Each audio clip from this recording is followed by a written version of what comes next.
Hey, what's going on, everyone? It's Steven Like Gamer, and I'm here with another game discussion video. I know this month is dedicated to the Soul series with Bloodborne and everything, but that doesn't mean I was going to release any other type of content this month. It'll just be more Souls heavy stuff, which, spoiler, we're recording the podcast for it tonight. But anyways, that's here or there. Today is about this game, Final Fantasy X HD. We're going to do a discussion on that, and we're doing some testing here. Sorry if I look like a bum. I've been pretty much a single man the past 4 days. Wife's out on a cruise enjoying life, and I'm here taking care of kids by myself. So it's driving me nuts and I'm going crazy, but hey, we're surviving and I still love being a dad. It's awesome. But anyways, I was able to finish Final Fantasy X within that time. The other thing we're testing here, I didn't mention, is we're actually using the PlayStation Vita camera. Like I said in my Demon Souls video, the wife took her Kindle Fire with her, which I was going to use to record videos from now on. But she took that with her on the cruise, so I was left with nothing to record with again. So we're going to try this and see how it works. You're probably going to hear a lot of background audio from cars passing by, so hopefully that's something we can all get through and won't distract us. But anyways, let's get on with this. Final Fantasy X. I guess to get this video started, let me remind everyone of my Final Fantasy history. I am not a Final Fantasy purist whatsoever. I did not play them growing up. I don't have, with the Super Nintendo, with the PlayStation 1, I don't have this connection with them that other people who grew up playing them do. So the history for me with Final Fantasy is Final Fantasy VIII. That was my first one, but I did not play it until I had a PS2. I bought a PS2, and the only two games I had with it were WWE SmackDown and Final Fantasy VIII. Those were the only two. And I got, I believe Final Fantasy VIII's 4 discs, correct? And I got to the third disc. I know I got 1/3 of the way through the game. And for some reason, I never picked it up to finish it. I want to say another game came out on my PS2 that I probably eventually got, so I just stopped playing it. So that's here or there. Final Fantasy VIII was the first experience I had, just did not beat it. The very first Final Fantasy game I ever beat was Final Fantasy IV on the Nintendo DS. That was my very first experience of actually completing a Final Fantasy game. Then next would be Crisis Core on the PSP. That was the second PlayStation or Final Fantasy game I ever played, but that's not in the main series. Then lastly, I have played 13 and 13-2, which I hold in high regard. So there you go. I don't have much to do with Final Fantasy series. I did try Final Fantasy X back in the PS2 days though. It was either this or Xenosaga was the first RPG on for PS2 that was made for PS2 that I actually tried. And I got all the way up to the Evray, I want to say that's how you say it, when you get to the airship and you're fighting the dragon in the air. I got all the way to that boss fight, and for some reason, I just could not get past it. And with many failed attempts, I put the game down and never played it again. Then eventually traded away all my PS2 stuff to get an Xbox and Halo 2. So there you go. There's the PS2 story there in short. So for the longest time, ever since I started back collecting years and years ago and getting games, Final Fantasy X has been sitting on the shelf. I even received a copy from Chance, a great PS2 copy from him, and sorry to tuck out the way, this handy guide that I won in a contest of his. And this guide proved very, very, very helpful. I'm so glad he sent it to me. He has his original guide that he kept, and this one is so much better condition, but his is the original he had ever since he had the game. And it's beat up and torn to crap, but that is awesome because he's used it, and you see that worn out look in it, and it's just amazing. And I would have had to hold on to my original too. I couldn't have kept the replacement copy. So I'm so happy I was able to receive that stuff from him, but I never booted up the PS2 copy. Then they said they were going to release the HD copy, and I knew that was going to be the way I was going to have to play it. And I actually bought this game on release date when it came out, and it's taken this long for me to actually finish it, because I did start it up, walked away from it, put it down, because we'll get into it, I just wasn't feeling it. and then booted it back up. Didn't start from the. Did I start from the beginning again? I sure did. I restarted the game again because I didn't remember what was going on. So yeah, let's go ahead and start talking about it. Final Fantasy X. The short and sweet and simple. What is it about as far as the story? Well, our main characters here, Yuna. She is a summoner in this land of Spira, and basically there's this monster roaming around known as Sin, and every so often Sin comes and starts terrorizing the world, and it's up to summoners to go and defeat Sin. That way they can have a time of calm again before it recycles and they have to do it all over again. It's a recycling thing. It just keeps happening and happening and happening. They never truly defeat Sin.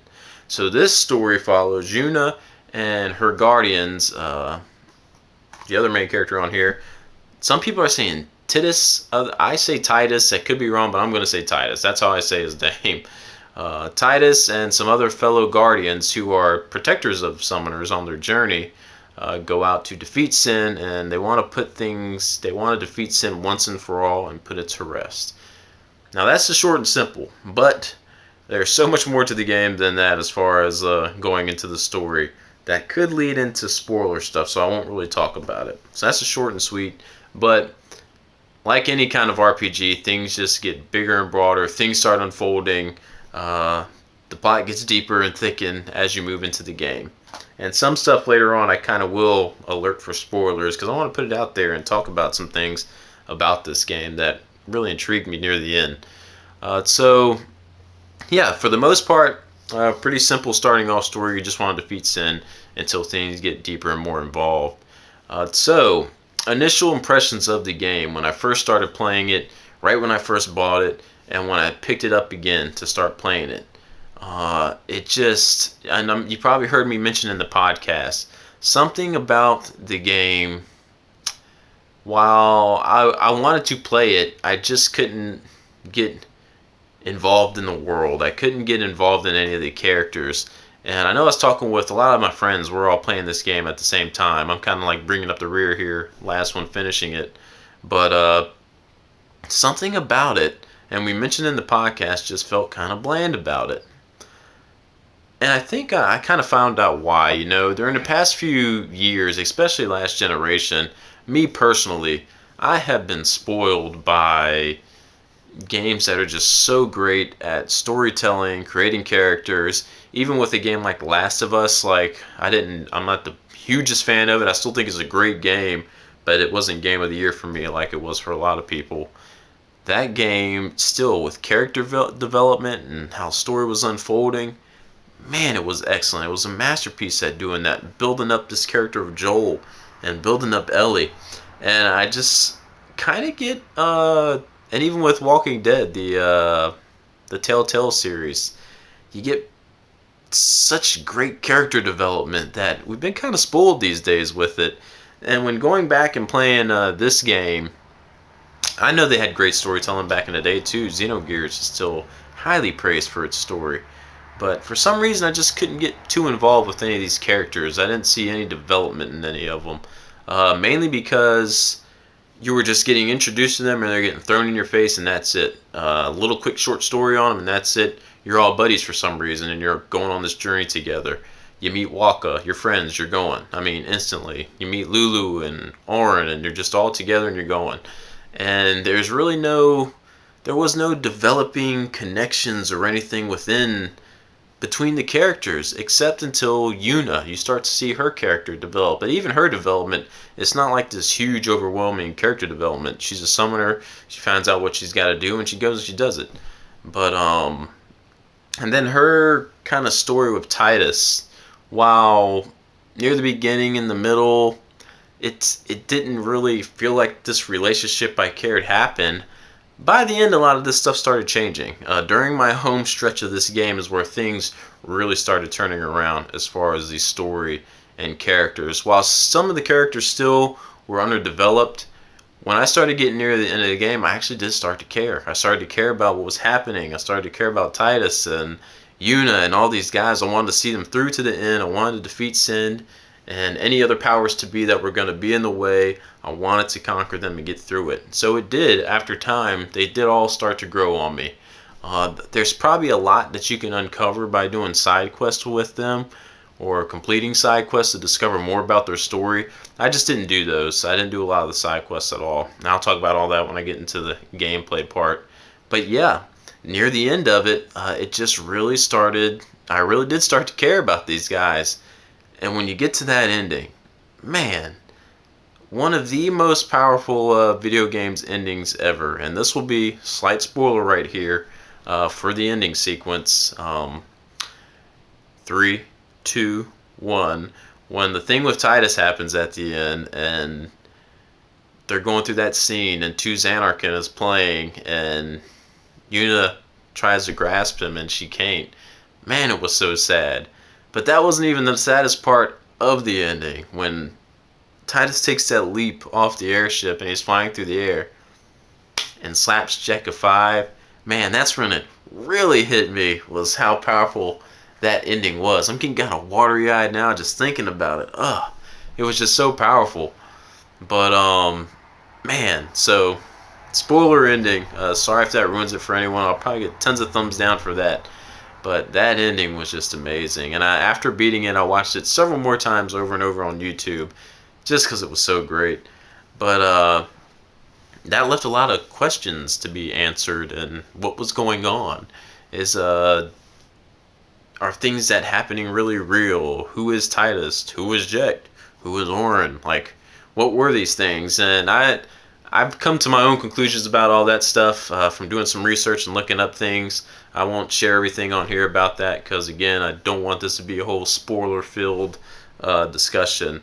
But it really left me thinking, like, man, near the end, when you get to Xanarkin, and the story starts really unfolding there, is really where the game picked up for me. It's just sad that it took so long for you to get to Xanarkin. I mean, that's kind of near end game, but that's when everything starts coming together, the story's making sense, and finally I'm like, man, this is a really good story and everything, especially when you look into it and do some research on it. It's a really good story. So I'm glad I stuck with it to see the story to the end. But as far as that, just really enjoyed near the end. It was just tough getting into it at the beginning, but by near the end, I was really invested into it, and I'm glad I finished it and seen it to the end because I enjoyed it. Nextly, I guess we could talk about the gameplay, because that was one of my favorite parts of this game. Classic turn-based strategy, or not strategy RPG, just turn-based RPG. But you can switch your characters out on the fly while battling, and man, I love that. At times it seems so overpowered to be able to do that without having a weight buffer. I mean, you could just, most games I've seen do it before, you switch your character in, but it takes up the turn. This game, you switch another character in and they could attack or do whatever immediately. It seems so overpowered to be able to do that. But then again, it's not. Because every battle that I would get in this game could be my death. It seemed like a challenge, like every fight. I had to kind of be on my toes. I couldn't just... Sometimes you could cast a spell that was OP on them and kill them. But a lot of times, like these enemies, if you don't watch your back, I had a rough game over during my final stretch last night where, I mean, I was even powered up on this one, and an enemy caught me off guard. I got lazy. I had the wrong party members in there. He cast a spell that pretty much poisoned everyone and put them all in berserk mode, which means I have no control over them, and they're confused. All of them. Berserk, confused, and poison. I have no control over them.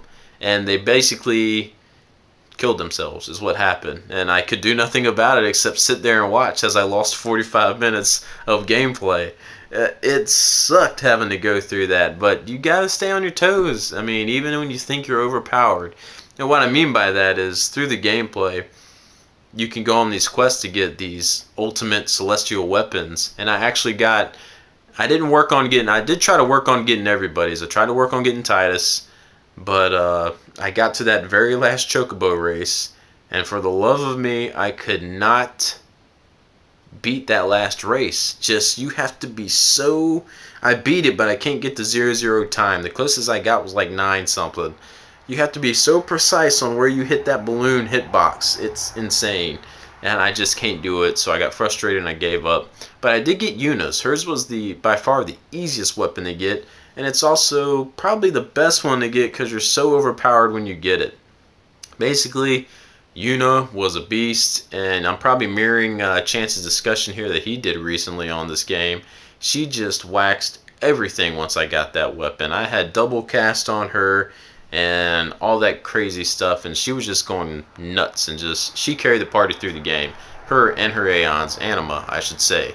Um, and in this game, yes, Yuna is a summoner, so you can go through the lands and find these Aeons that can aid you in battle. And at first, I even mentioned that in the podcast, I hated this Aeon system. I always liked in the other Final Fantasies I played, mainly 8, where I would summon them and they would come and do this awesome attack and just wipe the enemy out. But in this game, you actually take control of them. And you know what? That grew on me too. I really enjoyed controlling these Aeons. And Anima, man, he should be illegal to have in the game. No joke, the Anima killed the very final boss with me in one hit. One hit. So the boss wasn't even a challenge. He even did it with, well, 2 of the final bosses he killed in one hit. Really insane, and man, he's so overpowered. I didn't know he was actually going to do that. I thought he was only going to do a certain amount of damage. I was going to use him to kind of get me out of a bind I was in, but he killed the guy, so okay. So he was very OP.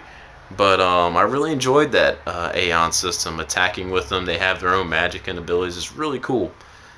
So it was cool going on all these side quests to actually get the Aeons and complete Yuna's weapon. A lot of traveling, which got all my nerves, was just the traveling part, because a lot of it had to be on foot and just back and forth, back and forth. But there's a lot of side quests you can do in this game, and getting the other weapons. I didn't even try to attempt to do it.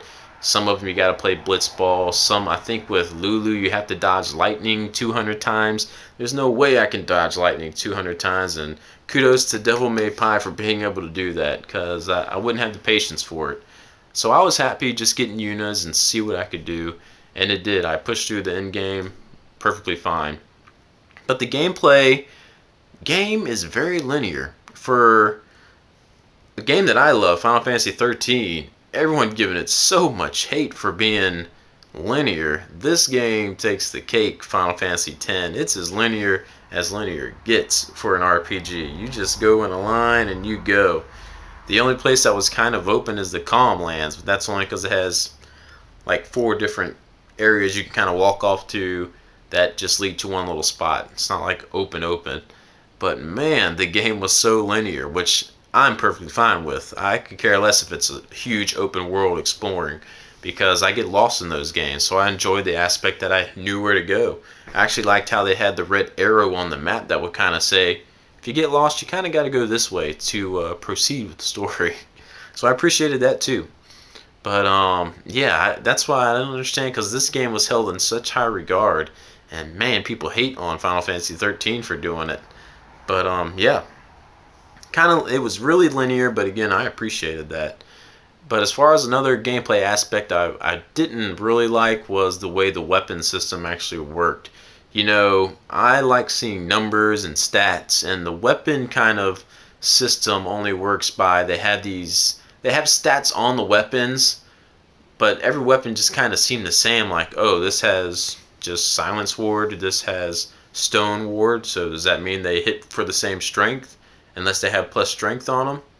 You know, it didn't really make sense because I wasn't seeing numbers, but I guess that unless it had plus strength or something, they were all even. So I didn't really like how that was. You could customize the weapons. I didn't do too much of that because I found I could go just fine with just not having any of that stuff or messing with it. But it was pretty cool getting the Celestial weapon and being super overpowered. That was awesome. But I kind of like seeing numbers and things like that. And that kind of carries over to the sphere grid. It took a while for me to get used to and actually start appreciating the sphere grid, because at times I were like, man, which way should I go? Should I just keep following along the path? Or how do I even unlock spells of friends to be able to use them? And once I actually started figuring all that stuff out, sorry, I have to adjust. when I started figuring all that out is when the sphere grid became, oh, I see this, and I'm actually kind of enjoying it. I kind of like how the sphere grid worked. Once I figured it out, it just took me a while to grasp a hold of it. So that was a pretty neat leveling system they used there for that. But yeah, gameplay wise, other than that, like I said, turn-based, linear RPG, just going through. Um, the music. To Xanarkin is hands down one of the greatest Final Fantasy songs to ever grace our ears. And the moments they play it were powerful, and that's really the only one I kind of always remember from the game. They do have a lot of great tracks in it, like most Final Fantasy games do, but To Xanarkin is just one of the most powerful ones. I guess that's why they always have it in the Distant Worlds concert. You'll always hear that song. It's just great. And environments and the way the game looked as far as the HD remaster, this game looked great. The music, getting back to it, I think they must have remastered the music, because when watching some reviews that people did on Final Fantasy X back in the day, the audio sounded nowhere near as good as the audio that's coming from this. Like, the music just sounded way better. So I think they kind of remastered all that too. And the graphics, the game looked gorgeous. You would think this was made for the Vita from the ground up, with Vita graphics and capabilities, because it just looks great. The CG cutscenes look awesome.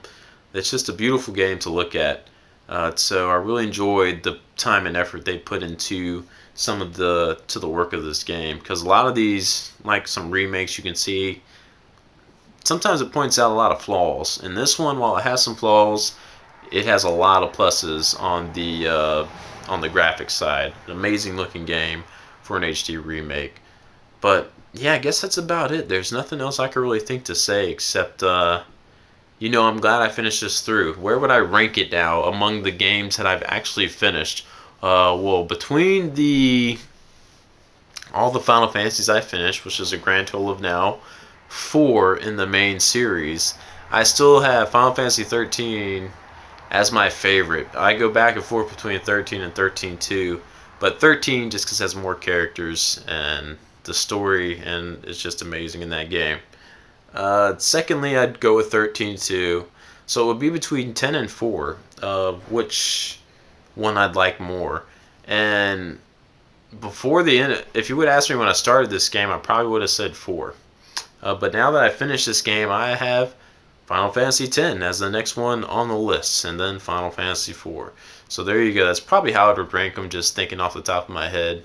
But yeah, just my opinion and my ranking. So hopefully I'll be able to finish some more Final Fantasy games, and we'll adjust that list. Maybe I can have some kind of top 10 Final Fantasy game list. But since 13 will be so high, I'll probably get lots of hate for it. I just really enjoyed that game. I think it's one of the most misunderstood Final Fantasy games out there, and I haven't even played all of them. So, but anyways, that's a different video for a different time.